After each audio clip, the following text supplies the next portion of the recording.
तर मित्रांनो, आम्ही आता चाललो आहे हिरण्यकेशी मंदिरामध्ये आणि इकडे तुम्ही बघू शकता की इथे कोणीच नाही आहे. आणि हे आंबोलीमध्ये म्हणजे सावंतवाडी आंबोली घाटाच्या जवळच असलेलं हिरण्यकेशी मंदिर खूप प्रसिद्ध आहे आणि मी ते कधी पाहिलं नाही आहे. म्हणजे जास्त करून इंस्टावरती रील्स अशा आम्ही स्क्रोल करायचो. हे बघा कंटाळले काहीच. आम्ही ना बाळमामाच्यातून डायरेक्ट आलो आहे ना कोल्हापूरवरून सावंतवाडी मार्गे. कंटाळलो आहे बाईक चालून पण. दे माझ्याकडे हेल्मेट.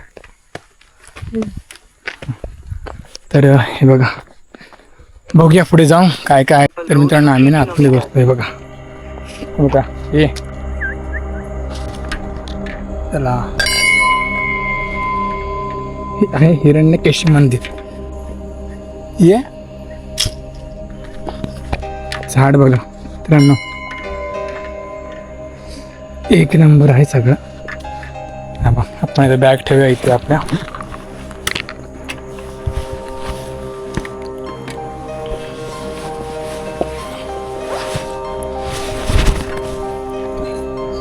बॅग ठेवलं आपण इथेच. हिला पहिले बसायचं आहे.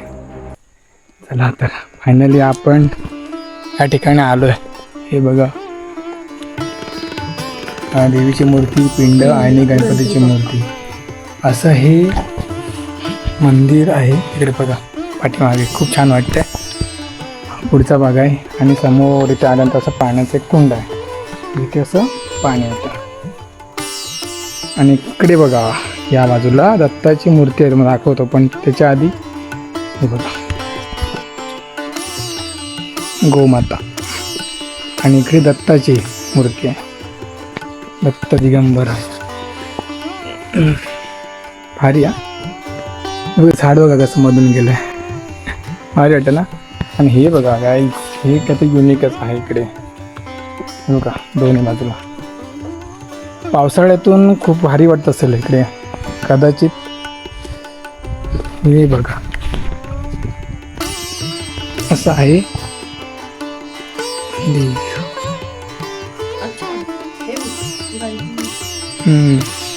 आतमध्ये उतरायचं नाही. याच्यामध्ये सक्त मनाई आहे पवित्र पिंड उतरण्यासाठी. इकडे या बाजूला तुळस आहे. हो, आतमध्ये पाण्यात उतरायला मनाई आहे. वरती बघा पिंड आहे बघा, दिसली काय? हे बघा वरती खूप पिंड आहे. आणि बघा या साईडला असं इकडे पूर्ण असं देवींच्या मूर्त्या आहेत. आणि इथे याची पूर्ण माहिती तुम्हाला बघायला मिळेल. सो तुम्ही हे वाचू शकता स्क्रीनशॉट मारून. व्हिडिओ स्टॉप करून बघा, तुम्हाला याची पूर्ण माहिती मिळेल कशी काय आहे ते. मंदिराच्या वरती खूप मोठी पिंड आहे. ती बघायला खूप भारी वाटते. मंदिराच्या वरती जी पिंड आहे ना ती बघायला भारी वाटते. बरेच ठिकाणी मंदिरावरती घुमट असते आणि घुमट असं म्हटलं ना मोठीच्या मोठी घुमट असते, पण तही तसं नाही आहे. ते बघितलं ना तुम्ही, मंदिराच्या वरती पिंड आहे. झूम करून बघता बघा, हे आतला भाग आहे. भारी वाटतं एकदम. पाणी जाण्यासाठी खूप ह्याने मस्त बाजूने ना पाणी पण. इकडे बघा, इकडे बाजूला पाणी आहे. इकडे समोर तुळस आहे, कचरा कुंडी. आणि हा बाजूचा एरिया बघा ना कसा वाटतंय.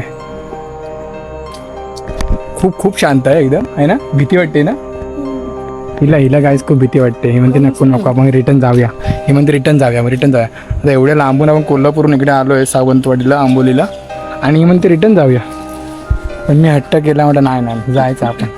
तेवढं आलो आहे ना जायचं. पण इकडे कोणच नाही, बाहेर पण कोण नाही. तर इथे एक आजोबा आहेत, ते बसलेत शांत एकदम, नारळ वगैरे. पण आपण तर सगळं आणलं होतं, त्याच्या पाय पडलो.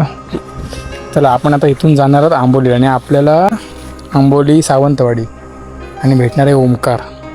तो निघाला आहे, बाईकवरून येतो आहे मुंबईवरून. तर आपण त्याला भेटणार आहोत आणि त्याच्या पुढचे प्लॅन सगळ्या तो सांगितलं काय करायचं, बरोबर ना. हो, फिरायचं आहे. हिला कसा उतरला काय, हिला ना भूक लागली खूप. हिला खूप भूक लागली आणि वाजले 4. मी ना काहीच खाल्लं नाही ते मंदिरात. मी थोडेसे पोहे खाल्ले 8 वाजता तेवढेच. हा ना, मला तहान पण लागले. चला करवंद खाल्ले बघा, आम्ही करवंद खाल्ले इकडे. संपले. चला बाय बाय कर. काय काय ओंकारचं घर इथून आम्ही तर निघालो आंबोलीतून. आत्ताच आपलं दर्शन झालं होतं मंदिरात आणि तिथे आपण आंबोलीमध्ये आलोय. आणि ही आहे आंबोलीची बाजारपेठ. मेन रस्ता आहे आंबोली आणि सावंतवाडीच्या घाटातला. इथून इथे माझ्या खूप आठवणी आहेत कारण मी इथे खूपदा आलो आहे ओंकार सोबत. आणि दाखवतो आता. हे बघा पुढे बघा, हे बघा साईड एक मंदिर आहे बघा, मोठं मंदिर वाटतं बघायला. हे बघा बघू शकता. हे बघा आणि पोलीस चौकी आहे, आंबोली पोलीस चौकी.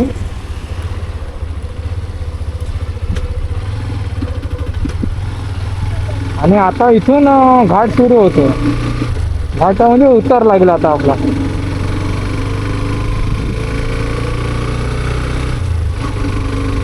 कोकणात